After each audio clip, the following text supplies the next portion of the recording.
All right, folks, what is going on? This is episode 546 of the First and Frame Rate Show. I am VF Baller. It feels great to be back. I know it's been a minute since I've done an episode. I've been pretty much busy for the most part this weekend. It's been a pretty eventful weekend, but I did manage to get some content out. Hopefully, you guys check that out.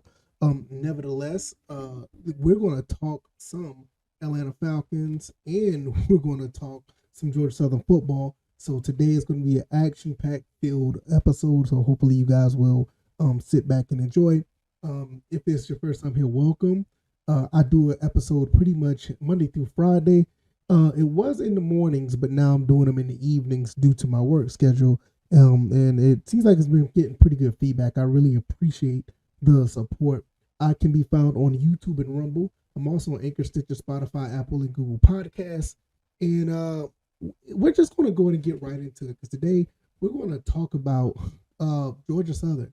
Coach Clay Helton once again is starting up his year two of his coach tenure here at Georgia Southern. It seems like it's been a little bit longer than that because he came in the middle of the 2020 season.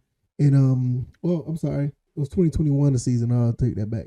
And it was 2020. I can't remember. Nevertheless, he came through the season where it was a bad year. I mean, we were 3-9, and he didn't really coach the team. He basically evaluated what he had, and then this is his second full season coaching, and it looks like we're going to be in for a treat because he brought some good talent in, and he brought some good guys that look like they want to play some ball, and we're going to see that on display starting March 25th. If you want to go out and see any of the practices at Paulson, or I think they're going to have at Eagle Creek. It doesn't say where they're going to have the practices at, but starting March 25th, spring practice begins for Georgia Southern football. So that means the season is unofficially starting for the Georgia Southern Eagles. We're going to see what this team is about, all the recruits, all the transfers, and all the guys that they've developed throughout the year or so. We're going to see those guys on display. So I cannot wait to see that.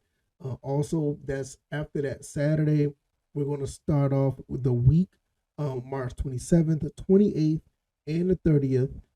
They're going to have practice on those days as well. And also on April 1st. There's no April Fools here. They're actually going to have practice on April 1st. The next week is going to be on the 3rd, April 3rd, April 4th, April 6th, and April 8th. And the week 4, they're going to have it on April 11th. Look like April 13th, and it looked like there's a typo on the website. The link will be down in the description if you want to check out the website. It looks like it's going to be Saturday, April 15th. And the 5th week, they're going to have practice on Tuesday and Thursday, April 18th and the 20th. And the spring game is on Saturday, April 22nd. I want to be at that game. I plan on being at that game. I'm going to make plans to get down there to that game. So you guys, if you're going to be at the game, whatever, I'll be there. I'm not hard to find. You probably know what I look like based on watching the show. If you want to chop it up and talk some football, more likely I will be there to talk about all that and then some. So that's basically what's going to be going on with the practices. All the times are on the website as well. The link will be down in the description. Now, give you my thoughts and opinions on this. I think the Georgia Southern Eagles are going to make a statement this season. I know last year we made a couple of statements. We beat Nebraska. We beat James Madison, which was a top 25 team. We beat Appalachian State in dramatic fashion in overtime, but it did not feel as great as it could have been because of the fact we did not win our bowl game against Buffalo. So maybe we'll be able to turn that around. I'm predicting that we will turn that around. We will win a bowl game this season at the very least. Last year I said we was gonna go 8-4. We was 2 games shy of that 8-win season.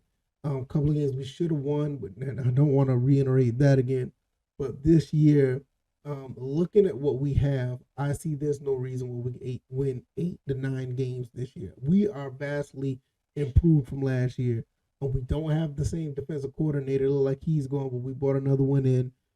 We have a couple other guys that are coming in. Safeties coach BJ, Darius Eubanks, the safeties, and The safeties coach is going to be here. Also, we have a new wide receivers coach, new offensive line coach. But look like all those guys are like they're going to be ready to continue to pass on that torch, because I think most of the guys that we end up hiring are former Georgia Southern alums. So that was a really good move by Coach Clay Helton, bringing some of the guys back home to coach the team or help coach the team. And I would be remiss if I would not talk about this. I just saw this across the wires. Coach Jeray Thurman, one of the big supporters of the show, I've seen him come through and give some support to the show. He's just been promoted with the Georgia Southern staff. He has been named the Director of Player and Recruiting Relations. That is awesome. This guy is awesome. I mean, he nothing but support from day one for the show, and it's good that to see him continue to help Georgia Southern become the big and prominent football program that it can be. So congratulations to him as well. So not only that the spring practice is going as planned, look like it's going to go as planned, the personnel and the people that are on the staff are getting more in tune with the program, or they already in tune with the program, and it's just getting better and better. So I can't wait till the coach, I'm not the coach, but the spring practice starts. That will I can't wait, because I'm gonna keep my eye on a lot of things, and I don't think I'm gonna be able to make it to a practice, because I'm not where I live now is not necessarily closer than it was when I was in South Carolina. It's probably about the same distance. It'll probably still take me about 3 hours to get there, but I don't know if I'm gonna make a practice. I don't know if I want to drive all the way down there for a practice like I did when I was in South Carolina. It just seems like it was a more streamlined approach going there. But definitely for the spring game, more likely I'm going to be making it down there, and I'm going to have to see the store down there, see if I can get some more gear, because I'm all right. I got some okay stuff, but I need to step my game up and get some more things. I need to get some more paraphernalia too, because I just only got one helmet. I need to start linking this room up with some more Georgia Southern and Atlanta Falcons stuff. And speaking of Atlanta Falcons, before we get out of here, the Falcons signed wide receiver Mack Hollins. I think we got our wide receiver number 2. A legit wide receiver number 2. Now, don't get me wrong. I thought Brian Edwards was going to be that guy. And a lot of people are kind of worried about this, because Brian Edwards did come from the Raiders. And a lot of people's like, okay, we get another wide receiver from the Raiders. Are we going to get the same production? Because we didn't get much anything from Brian Edwards. Mack Hollins is coming off his best season, 57 catches for like 650 yards or something like that. Very productive for a wide receiver number 2. If we can distribute the ball like we want to, look like a lot of guys are going to be able to catch some footballs and actually do some blocking upfield, because this guy is 6'4", 221. You also have Kyle Pitts at 6'6", and you also have Drake London at 6'4", not to mention the other guys, Jonnu Smith and others that are going to be on the outside.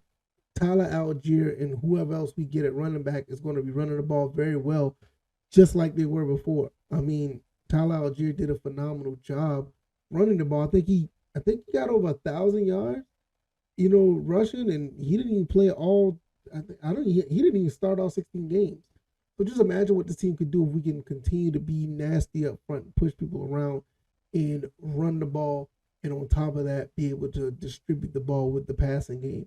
This is an excellent pickup for the Falcons as of right now on paper.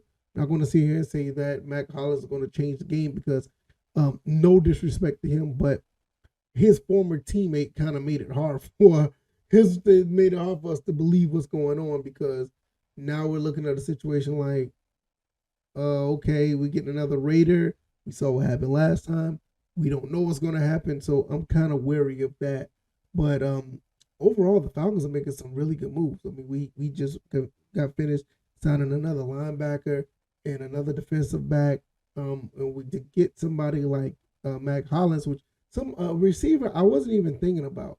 I mean, I did an episode about receivers earlier, late last week, and I could be mistaken. I don't think his name came across that wire. Maybe it did, and I nonchalantly just went over and didn't think about it. But to get him on a 1 year deal, it's another prove it deal, basically. He could get signed for a pretty lucrative deal if he's productive, and you can see him in London and Pitts together for the next 2, 3, 4 years. And that's actually a pretty good look for Desmond Ridder. Desmond Ridder has so many weapons right now. You got to understand, Tyler Algier can catch out the backfield. Don't get it twisted about his running style. He can catch out the backfield. You also have John Smith and Kyle Pitts. Guys are big targets that can catch. Cordell Patterson can do everything. And you've seen what Drake London and Desmond Ridder could do. And then you turn around and bring in Mack Hollins. I would like to get a smaller receiver to run the slot a little bit. I don't know if Zacchaeus is going to come back or we're going to get Kadell Hodges as a bigger receiver. But we don't know if we're going to get like another small receiver that can run those routes on inside. What about Jared Bernhardt? One guy that I've been really big on since he's been on special teams throughout the season. Will he be able to step up and make some noise in the passing game? Because he like he could be pretty good. It's going to be really interesting because he has some speed to him as well. So like all of this is going on. It is a very good time, especially for college football, because don't get me wrong, college basketball has been phenomenal this season. If you haven't been watching it, you've been missing some good, awesome March Madness. But it's always a good feeling when you know that college football spring games are coming around the corner. About that time once again, and you get to see your favorite schools duke it out once again on the football field. It's always a good time. Also, the way these Falcons are making moves, man, you can't help but to be happy about what's going on. I mean, if you're not happy with what you see, I just believe that you just want to be upset. And that's fine. If that's what you want to be, cool. I am not going to let you change your ways. And I'm going to try to convince you otherwise. Handle your business. And now I just got this across the wire before I get out of here. Mike Hughes is expected to sign with the Falcons as well. That just came across my phone. So I think there was already eyeing him. He came in for a visit. So now Mike Hughes is probably going to be, or look like he's going to sign with the Falcons as well. So we're bolstering up our cornerbacks as well. Now I'm really looking like, all right, are we just going to go with best player available? Because all of our needs have been met on the side that we needed to sign: pass rush, safety, cornerback now, receiver, tight end. I think the only thing we didn't sign is running back. We even signed defensive, offensive lineman. We didn't sign running back. Interesting. If you like this commentary, hit the like button, share this podcast, subscribe to the channel if you haven't already. Let me know what you guys think. I think both teams, the program with Georgia Southern, Falcons, both of them are going up on the right direction. I mean, we even signed a backup quarterback for the Falcons, so all of our needs have been met, and Georgia Southern just doing their thing. It is awesome to see. I could be found on YouTube and Rumble, also on Anchor, Stitcher, Spotify, Apple, Google Podcasts. I'm going to get out of here. I will see you guys on Tuesday evening. Thank you once again for all the support. I really appreciate it. I'm going to get up out of here. Y'all take it easy, and y'all be blessed. Peace.